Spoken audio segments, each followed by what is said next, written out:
Hello everyone, welcome back to goods kitchen. Last வீடியோவில் சுப்ரபாத்தமுடைய first ஸ்லோகமே எழுதினது மகரிஷி விஸ்வாமித்ரர் அப்படின்னு சொன்னேன். அவர் எந்த சந்தர்ப்பத்தில் இதை எழுதினார் அப்படிங்கிறத இன்றைக்கி பார்க்கலாம். விஸ்வாமித்ரர் ராமரையும் லக்ஷ்மணரையும் அயோத்தியாவிலேருந்து சித்தாசிரமத்துக்கு கூட்டிகிட்டு போகிறாரு. போகிற வழியில் முதல் நாள் இரவு தமசா நதிக்கரையில் தங்கிடுறாங்க. நெக்ஸ்ட் டே ஏர்லி மார்னிங் தூங்கிட்டு இருக்கிற ராமனை பார்த்து இந்த சுப்ரபாதத்தை பாடுறாரு.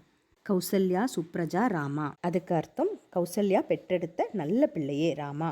பூர்வா சந்தியா பிரவர்த்ததே. சந்தியா காலம் அல்லது விடியற்காலை ஆயிடுச்சு. உத்திஷ்ட அப்படின்னா எழுந்துரு. நர ஷார்தூல. நரன் என்றால் மனிதன். ஷார்தூலனா புலியை போன்ற, புலி மாதிரி கேரக்டரை கொண்ட மனிதன். கர்த்தவ்யம் தெய்வமாங்கிகம் அப்படின்னா செய்ய வேண்டிய அன்றாட தெய்வீக கடமைகள். இது எனக்கு தெரிஞ்ச ஸ்மால் ட்ரிவியா அபவுட் சுப்ரபாத்தமுடைய ஃபஸ்ட்டு ஸ்லோகம். அடுத்த வீடியோவில் இன்னொரு இன்ட்ரெஸ்டிங்கான ஸ்டோரியோட பார்க்கலாம். தேங்க்ஸ் ஃபார் வாட்சிங். Please subscribe to goods kitchen and follow my page vans goods.